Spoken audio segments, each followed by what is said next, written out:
Friends, avian Pune camp की series में एक पेशेंट और है, मिस्टर इंद्रनील रॉय जी, और ये इनकी सेकंड या थर्ड सिटिंग है और लगभग 1 साल से हमारे कांटेक्ट में, 1 से 1.5 साल के। तो जानेंगे इनसे सबसे पहले कब और कैसे एवियन हुआ और आज इनको कैसा महसूस हो रहा है, कैसा सिटिंग्स के बाद कैसा एक्सपीरियंस रहा। तो इंद्रनील जी बताइए फ्रॉम द स्टार्ट। नमस्ते सर। नमस्कार सर। एक्चुअली मेरे को 2022 में डिटेक्ट हुआ था कोविड।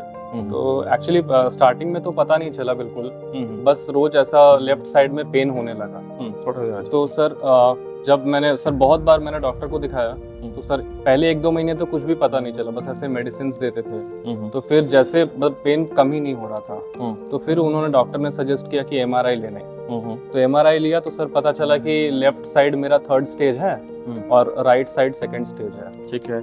तो फिर उस टाइम तो सर मतलब इतनी प्रॉब्लम हो रही थी कि बैठने और उठने में भी प्रॉब्लम थी। तो डॉक्टर ने सजेस्ट किया कि लेफ्ट साइड में कोर डिकम्प्रेशन कर लो। तो उस टाइम फिर सर कोर डिकम्प्रेशन मैंने किया लेफ्ट साइड में। लेकिन कोर डिकम्प्रेशन के कुछ दिन बाद ऐसे लेफ्ट साइड का पेन तो सर चला गया, लेकिन सर वो लिम्पिंग मेरा हमेशा रहता था, लिम्पिंग जा ही नहीं रहा था। तो सर फिर मैंने YouTube में सर आपका वीडियो वगैरह मैंने देखा। तो फिर मैंने प्लान किया कि सर मैं आके यहाँ पे सर थेरेपी लूंगा।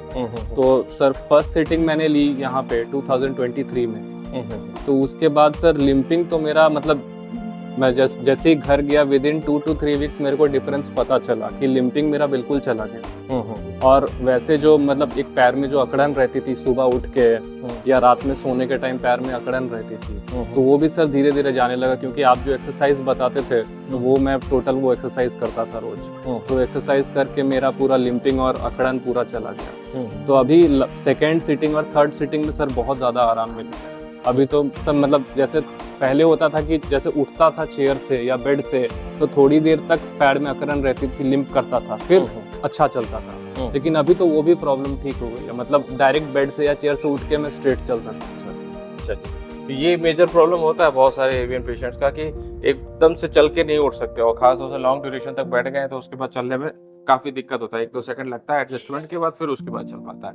तो यही सारी चीजें हैं जो कि एवियन में काफी प्रॉब्लम क्रिएट करता है लोगों को, और बाद में जैसे जैसे आप थेरेपी लेते जाते हो तो ये कवर होता चला जाता है। तो इंद्रनील जी क्या कहना चाहोगे दूसरे एवियन पेशेंट्स को, खासतौर से यंग एज के जो पेशेंट्स हैं उनको क्या कहना चाहेंगे? सर उनको यही कहना चाहूंगा कि पहले तो एवियन होता है तो सबसे पहले बहुत ज्यादा डिप्रेशन आती है। तो पहली बात है कि डिप्रेस ना होएं और YouTube में जो सर का वीडियो देखें उसको फॉलो करें और सर से कांटेक्ट करें।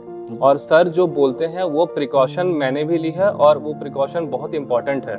जैसे आप बोलते हैं कि सर नीचे चौकड़ी मार के नहीं बैठना है, नीज को ऊपर नहीं उठाना है कमर से, बाइक नहीं चलाना है, तो वो सब बहुत ही इंपॉर्टेंट है, सीढ़ी नहीं चढ़ना है। और बाकी का डाइट और एक्सरसाइज जो आप बोलते हैं उसको एकदम फॉलो करें रोज, तो उससे सर बहुत आराम मिल जाता है। यस, वही मैं कहना चाहता हूँ कि आप आर्टिफिशियल के साथ जो बाद में सावधानी रखोगे, इससे बेटर ये है कि आप अभी से ही रख लो, अपने ओरिजिनल हिप जॉइंट को सेव करो और रेगुलर एक्सरसाइज करो, थोड़ा सा टाइम दो, आप सब चीज़ों से कवर कर जाओगे। और सबसे इम्पोर्टेंट बात जो कि इंद्रनील जी ने बोली कि आपको डिप्रेशन में नहीं आना है, ठीक है, ज़्यादा टेंशन नहीं लेना, सब चीज़ें कवर होंगी धीरे धीरे करके और सब कुछ नॉर्मल लाइफ आएगी, बस थोड़ा सा सावधानी रखने के बाद। बहुत बहुत धन्यवाद आपका। Thank you sir.